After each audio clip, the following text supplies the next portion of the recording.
Yo, what is going on, Headliner Nation? Welcome back. Kyle with the Fantasy Headliners. We're going to be talking about some tight ends in today's start and sit video. Don't forget, after you watch this video, come back later in the week to catch our rankings, where we'll update you on injury information, different things that are going on, and give you a breakdown on who is going to be playing over who. And also, if you've been living under a rock, or if you're new here to the Fantasy Headliners, you know how we love to talk about our hits and misses. Instead of just throwing up a percentage in these videos now this year, on Mondays we drop a video all the time, every Monday now, going over all of our hits and misses for the week and talking about why it was one way or the other. But let's go ahead and jump into Thursday Night Football this week. It is going to be Indianapolis at Denver.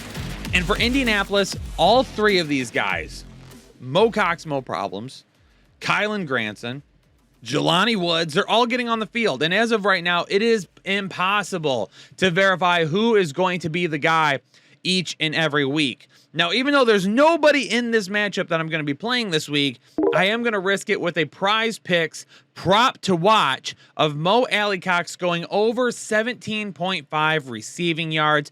Denver this season has been much more difficult on wide receivers than they have been on the tight end position.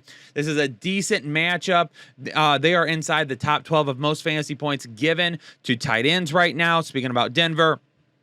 And they give up a few yards. They're about middle of the pack in terms of yards given up to tight end. So based on how Indianapolis utilizes their tight end, this one is going to be risky for the most part, but there's a really good chance that Mo Alley goes over the 17.5 receiving yards. Not good news for Albert. Are you okay? Eric Saubert. He comes in last week and out snaps Albert. Are you okay? 22-2. Things are headed downhill for Albert. Are you okay? Not making a run at Saubert right now, but it is a guy that we are going to have to keep an eye on if for some reason we are to see an uptick in his volume. New York Giants at the Green Bay Packers, another matchup where I'm not really risking it with the tight ends this week. Daniel Bellinger, though, is becoming an even more intriguing option for me each week due to the injuries that the Giants have at the wide receiver position right now. Kenny Galladay's going to miss some time. Wan'Dale Robinson's been banged up. Kadarius Toney's been banged up. All of this leads me to believe that we need to keep an eye on Daniel Bellinger. Now, am I running to add him right now? No. If you're in a much deeper league or any type of like a keeper league, dynasty league, something like that, then maybe you pick him up and you hold on to him for what he could potentially be doing in the future. But as of right now, for you redrafters, it's just someone to have on our radar. The New York Giants have allowed the 6th fewest fantasy points to tight end so far this season. So Robert Tonyan is not going to be that great of a viable start for me this week. I need to see some more consistencies for him. Yeah, he scored last week, but he only had 2 targets. From 2 weeks ago, we thought we were going to see those targets ramp up. Last week, they dropped back down, and we saw Aaron Rodgers spread the ball around a lot. And the same thing could happen against the Giants. Pittsburgh at Buffalo, and the Muth is going to love having Kenny Pickett as his quarterback. Now, he is up to 5th among tight ends right now in targets after a big game this past week. And I fully believe that if Kenny Pickett is the quarterback moving forward and they stay with that, they don't try to go back and forth, Muth is probably going to end up becoming one of his number 1 options. I just feel like we're going to see him really lock on to Muth until he gets himself in kind of a repetitive stance with that offense where he's feeling a lot better each and every week. But Buffalo allows the 2nd fewest fantasy points to tight ends. This is a very tough matchup. In the future, I think it will be great. For Muth, it is a risky start this week. And for Dawson Knox, the Crowder injury is going to be interesting for me. Is it going to affect Knox more? Is it going to affect McKenzie more? Honestly, I do think it is decent for Knox, though. It is going to help his value just a little bit. But will it be enough to get him back to being a start? The Los Angeles Chargers at the Cleveland Browns, and this matchup brings 2 of the most under-the-radar pickups from this season so far. David Njoku and Gerald Everett both are experiencing some great success right now, and fantasy owners who are choosing to play them are getting some nice points. Now, Gerald Everett with no Keenan Allen, he has been an easy start so far, and we continue to monitor Allen and see when he will end up coming back. Now, when he does come back, we could see a little bit of a drop in the volume, but if the production matches up, or if there's just a little bit of a drop in that as well, he's still likely a top 12 tight end. For David Njoku, though. Oh my gosh, I'm loving it. I'm loving it. I told you all in the offseason, this was the year for David Njoku. If it was going to happen, it was going to be this year. And then we get a couple of bad weeks, and it's like, maybe it's not going to happen after all. And then boom, last 2 weeks, he's up to 8th among tight ends in targets right now.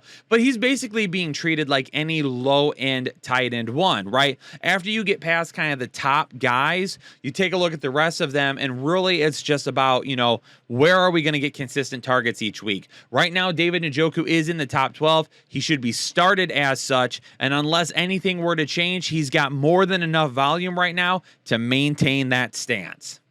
Houston at Jacksonville, and really the only thing interesting about this is that I told you all 2 weeks ago, Evan Ingram had a big game, and I was like, oh, hey, maybe it is Evan Ingram time. I said, but also, you got to be careful with it because this dude will have a big game and then disappear for weeks on end. Well, we're 2 weeks in now and he disappeared. So for me, taking a look at this, I mean, that's just how it is. Life, death, taxes, and Evan Ingram disappearing after having a big game.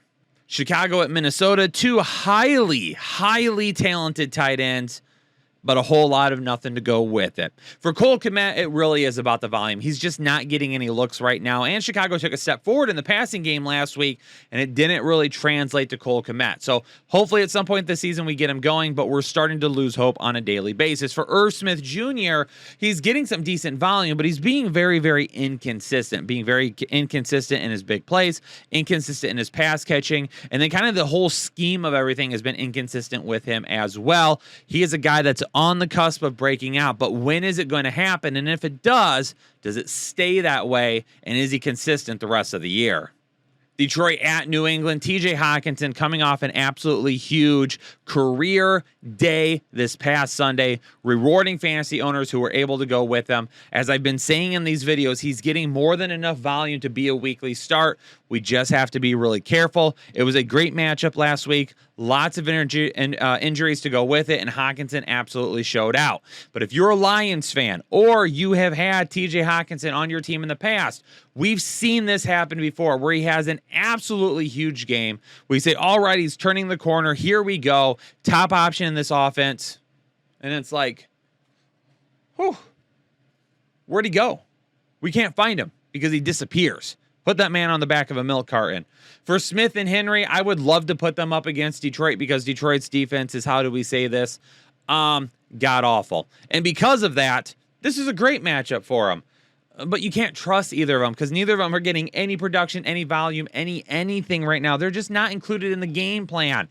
If I had to pick somebody this week, if you needed an emergency player, it'd be Jonnu Smith. But if you need Jonnu Smith to start on your team this week, holy cow. Whew, I feel bad for you. Seattle at New Orleans, and Will Dissly this close to being a start.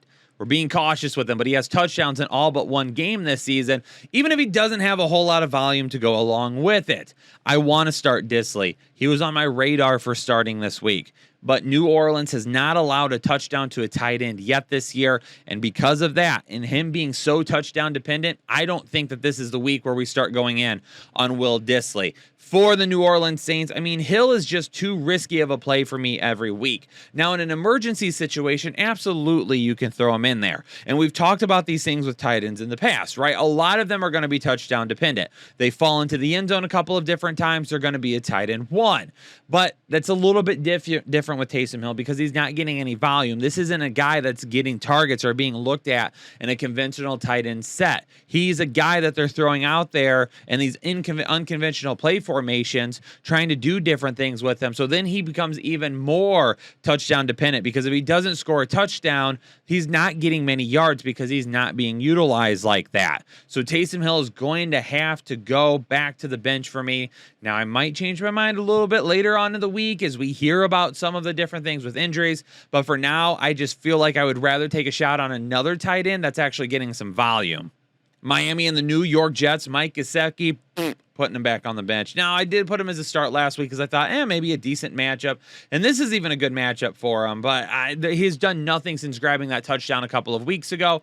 I'm not going to bet on Teddy Bridgewater to be the guy that's going to get Mike Gesicki going either, even if it is against the New York Jets, who allow quite a bit of fantasy points to tight ends. But for Tyler Conklin on the other side of things, I mean, his targets have dropped significantly this past week, and that was a concern for us with Zach Wilson coming back. So this is something that we need to continue to monitor with him to see how that relationship with Zach Wilson grows, or if it doesn't, or if it does, whatever it may end up happening. Tyler Conklin is either continue to be fantasy viable every week, or we're going to look at this and say, hey, great start. Zach Wilson ruined him. Now, he's still going to be a start for me this week because of his involvement. He's been so involved at this point that I think we have to go with him for another week.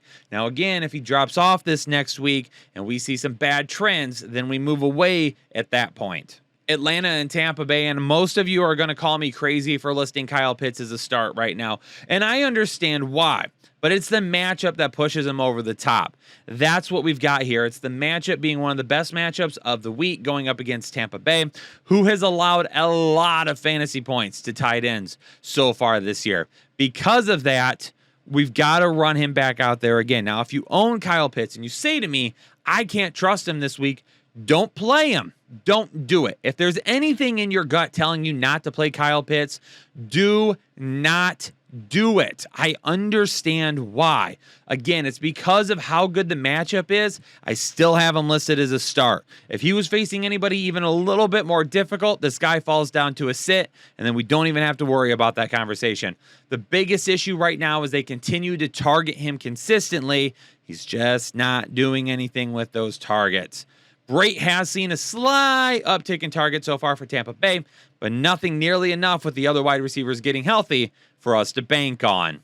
Logan Thomas finds himself as a start again this week, knowing that Jahan Dotson is probably going to miss a couple of weeks with a hamstring injury. Keeping an eye on this matchup going against Tennessee. Tennessee has been one of the worst teams this year so far in defending the tight end and giving up fantasy points to them. Logan Thomas, again, standing in this week, hopefully being the number 2 or 3 option on that team, with Jahan Dotson being down, could end up being a guy that if you start him, you get some decent production out of. San Francisco at Carolina, and I hate to do this to my boy Travis Kelce, but he just hasn't seen any volume or production since coming back.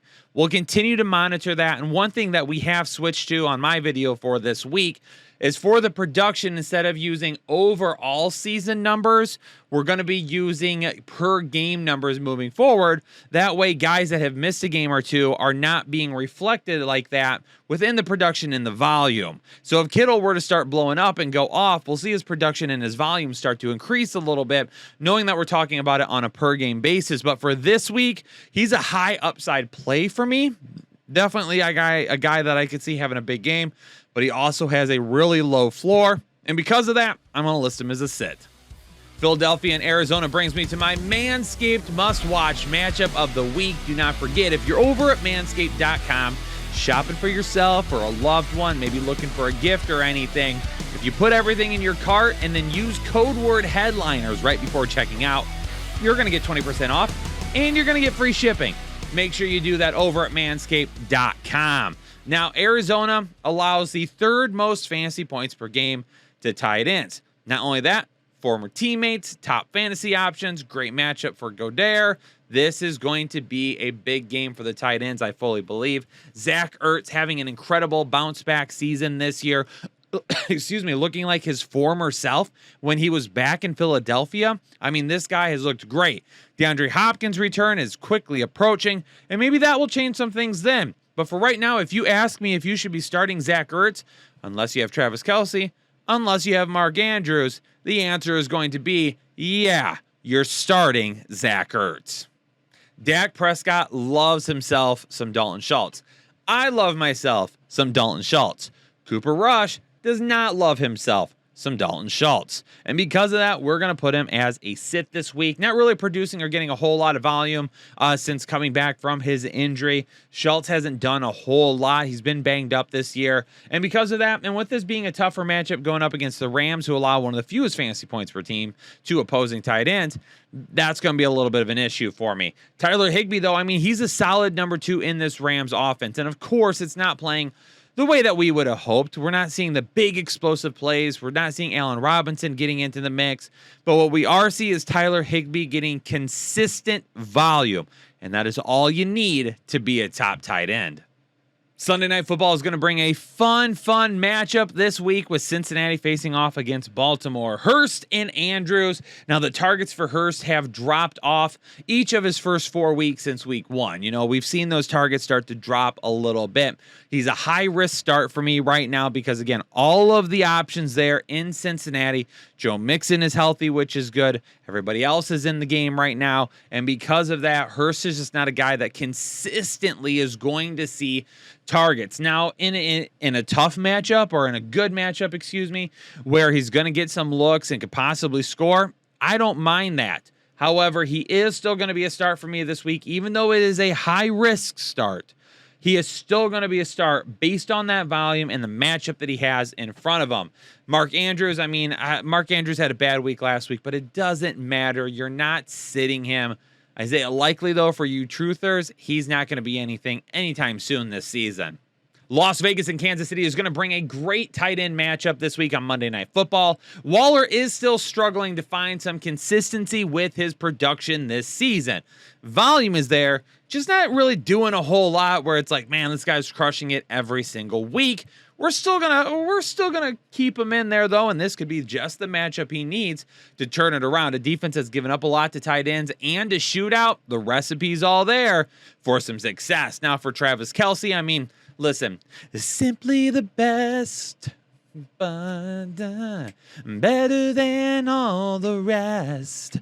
That is what Travis Kelce is. I got to belt it out there a little bit for my man. Listen, it's funny because every single year on Twitter, I see people, they're like, oh, pass on Travis Kelce. Don't draft Travis Kelce. Getting older. He's not going to be able to keep up with it. He's going to be the main option this year. He doesn't have Tyreek Hill anymore. Is this the year we're off Travis Kelce? And he just continues to perform.